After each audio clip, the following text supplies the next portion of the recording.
Hello everybody, it's Ollie from Games Alike, and today I'm here to give you the best open world games. Now, I'm a massive fan of open world games, as I am of most of the things I talk about on my YouTube channel, but open world games always grip me in. There's just something so exciting to exploring, driving cars, flying helicopters, airplanes. I totally dig that. So here's my list of my all-time favorite open world games. And before I start, I just want to tell you, there's a link right down in the description. If you click this link and pop your email in, you'll get a full guide on how I get game codes for 50 up to 90% off for Xbox, for PlayStation, and for Steam and other PC games. This method 100% works. It's totally awesome, and I highly recommend you go and give that a shot, because I saved so much money. Even on AAA titles that have just come out, I saved like 20-30 bucks, so it's so super cool. So go and pop your email in there. Anyway, let's get this started. Let's hit this off with one of my favorite all-time games, Grand Theft Auto. Now, we all know it, we've all played it. I shouldn't have to explain this game too much, but if you enjoy it, crazy creative stuff like flying off mountains in helicopters, jumping out, parachuting down, getting on motorbikes, killing people, all that stuff, you will love this game. That's basically all I have to intro into GTA, because you're gonna know what it is. Now, one of my next all-time favorite games is Just Cause. Now, it has just as much creative elements as GTA, and then some. I'm talking grapple hooks. We love grapple hooks. In this game, and this is one of the only games I've seen this, you can jump out of an aeroplane, get into a car, jump back out of the car, get back into your aeroplane, before you hit the ground, and press the little throttle, accelerate up and fly up to the sky. It is just unbelievable what you can do in this game. Super fun, and also I do love getting the little grapple hook and grapple hooking people to little tin cans, firing at the tin cans, watching the tin cans shoot up in the air and blow them with them. And by tin cans, I mean gas canisters. Super fun. It just drives me crazy, and an awesome open world, I must say. Now, I had to add Skyrim, okay? If I didn't, people would come and kill me, and that would be horrible. I don't want to risk my life, because I know that there will be people who are like, what the fuck, you can add Skyrim? Skyrim's a bit old now, but still, this game is badass. If you like Games of Thrones kind of style gameplay, and you like open worlds that are just crazy, this game is going to be for you, okay? I'm not a massive fan of Skyrim, and I haven't played it really too long, but I did do the whole thing. I played like 10-15 hours back in the day, and it was a pretty awesome open world, I must say. Now, the Forest is a little bit different to the other ones. This one involves lots of survival and has been one of my most talked about games on all my videos. This game is super fun. You crash an airplane down the ground, your son gets taken, you basically have to build a creative killing trap base that will kill these little cannibals that are going to come and try and eat you and take you away and knock you the shit out of you. It's horrible. You get one life, you have to craft, you have to create weapons, you have to create a base, you have to cut down trees, and you have to hunt and eat and hunt humans and eat them sometimes. Like, I'm on day 30 and I'm eating humans all the time. I'm cutting them up, I'm cutting their legs off, and I'm putting them on my fire, and I'm just waiting for them to cook, and I'm eating them. You know, it's getting pretty disgusting right now, but it's a good game.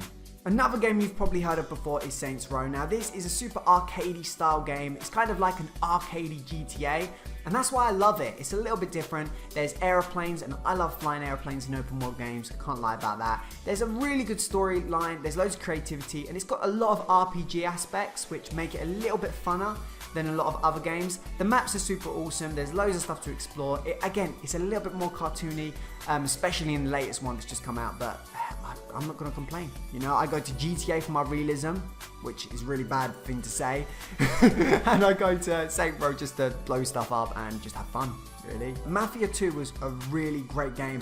Had one of my favorite game sceneries, is that the word? It was set in like the 60s, I think, and the cars were all super fun to drive.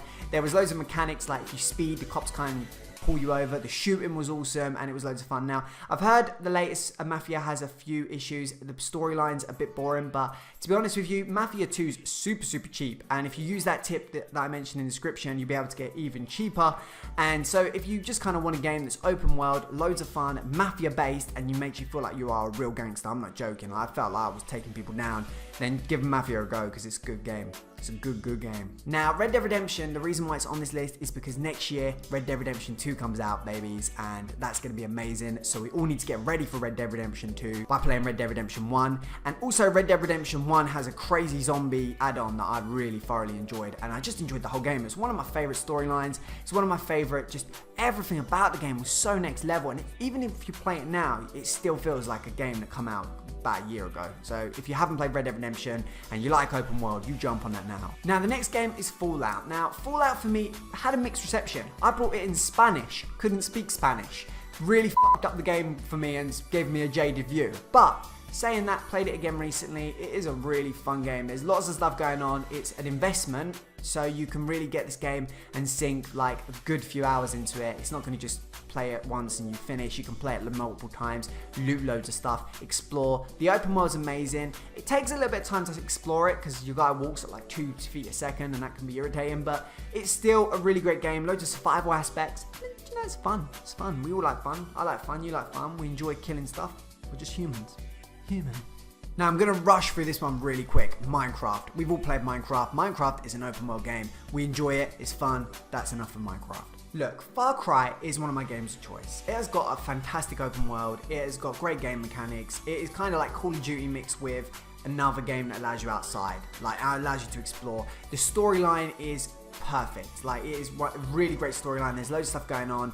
The open world is, as I say, it's just beautiful. You've got animals trying to take your shit. You've got sharks trying to take your shit. You've got everything just trying to get you and kill you. And I like games like that. I like trying to survive. So if you want a good story, you want survival, this is a game. It's a good game. Brilliant game. Perfect game. Amazing game. Now my next game is a weird one. It's Mad Max. Now I picked this game purely for the open world. The open world is unbelievable. You get to customize cars, which I really enjoy, and the scenery there's something about open desert and big vast lands of just nothingness that really kind of turns me on in games and makes me want to play.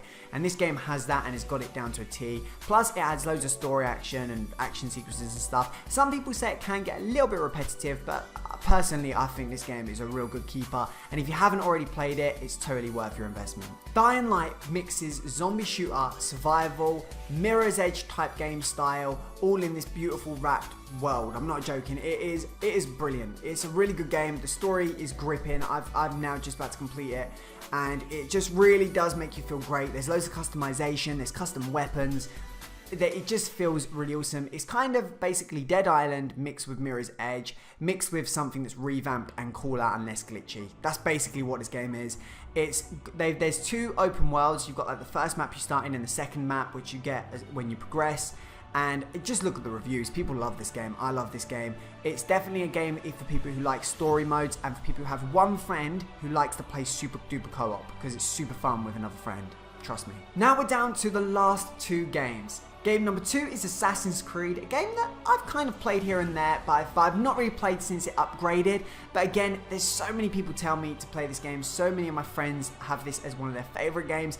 It's got a really nice open world from what I remember, and the storyline really did complete the game off. I don't know too much about it, but if you like Skyrim-y kind of feel, you like killing people with swords and stuff, Assassin's Creed's awesome. And our last game is Rust. Now, Rust is the kind of game you spawn in, you get killed by people, you respawn, you build a base, they come and kill you, take your stuff, you build a bigger base, you have more stuff, more people come and kill you and take your stuff, and then eventually you become that person who goes and kills people and takes their stuff. And when that happens, it's liberating. Now, there's something extremely awesome to building a base and trying to make it super protective so people can't come and steal your stuff, even though they will eventually. But honestly, it's a good game. It's really fun. As bad as it seems, it's kind of irritatingly, annoyingly fun. You will scream, you will want to actually kill people, probably. I'm not condoning it, but I'm saying there will be points where people nick your shit and you're like, I want to actually get you. I want to get you. I want to find where you live. Obviously, don't do that, but yeah, that will happen. Anyway, that was my final game. I hope you've enjoyed this list. And if you want to know how to get cheap games, please pop your email in. It's a super effective method. I promise you, have an absolutely awesome day. See you later. Bye.